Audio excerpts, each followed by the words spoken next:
Assalamualaikum warahmatullahi wabarakatuh.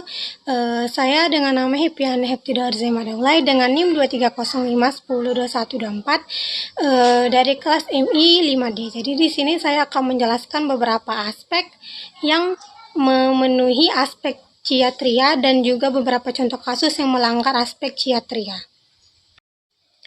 Jadi aspek Cia-Tria ini ada 3, yaitu availability, yaitu ketersediaan, confidentiality, kerahasiaan, dan integrity atau integritas.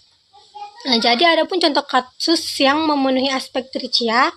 Yang pertama, yang mengandung asas accessibility atau ketersediaan, yaitu pada layanan mobile and banking seperti BCA atau BCA Mobile, yang cukup jarang mengalami downtime besar karena pemakaian server backupnya itu atau infrastruktur sistem yang dibuat itu sudah kuat sehingga tetap bisa digunakan di saat jam sibuk.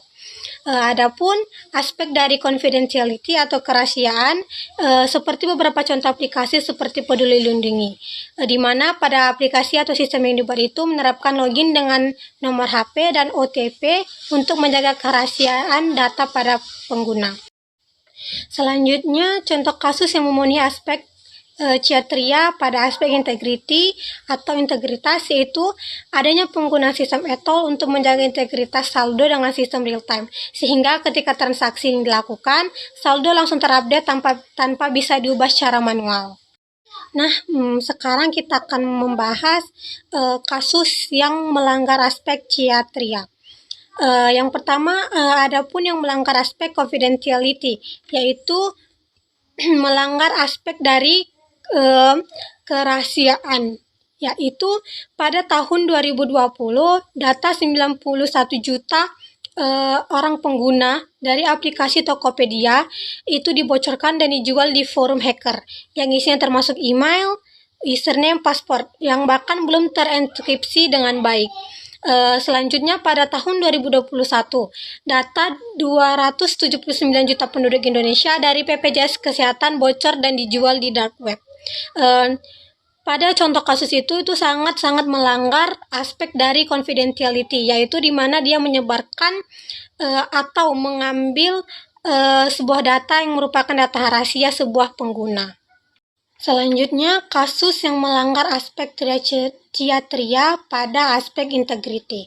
Ada contoh 2 kasus. Yang pertama yaitu kasus manipulasi data program keuangan Garuda Indonesia pada tahun 2018, di mana nilai keuntungan dimanipulasi agar terlihat sehat. Walaupun ini lebih ke fund bisnis, tapi tetap masuk ke integritas sebuah data. Contoh kasus selanjutnya, ada juga perubahan kasus data elektronik KTP palsu yang dipakai untuk pinjaman online yang bersifat ilegal. Adapun contoh aspek kasus yang melanggar Cia, yaitu pada aspek availability. Pada tahun 2022, layanan Bank Syariah Indonesia atau BSI sempat lumpuh berhari-hari akibat serangan malware seperti Lockbit, yang membuat para nasabah yang menggunakan layanan dari BSI ini tidak bisa membuat suatu transaksi dan juga tidak bisa mengakses aplikasi tersebut. Selanjutnya itu pada website KPU yang sering down atau tidak bisa diakses saat pengumuman hasil pemilu karena traffic tinggi dan serangan cyber. Di sini kasusnya ini dia melanggar availability karena tidak memberikannya hak akses kepada para pengguna.